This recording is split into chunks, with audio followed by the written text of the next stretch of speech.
Ақын Мұқағали Мақатаевтың мерейтойына арналған «Әке ана» тақырыбындағы челленджді 7-ші сыныбынан қабылдадым.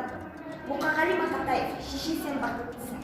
Шеше, сен бақыттысың, жыламағын. Жай түсіп жатқанда да құламадың. Тәңірден мен едім ғой сұрағаның, сондықтан жыламағын. Бармын ғой, тірімін ғой, қасыңдамын. Өлмемін, мен өзіңдей асылдармын. Таусылып, өз-өзіңнен шашылмаған. Байырған, берекеңді қашырмаған. Қанықпын ғой мен сенің көз жасыңа, өзің кепіл тот басып тозбасыма. Екі жұрт жазсам бірін саған арнап, шеше деп ылғи жазып сөз басқа.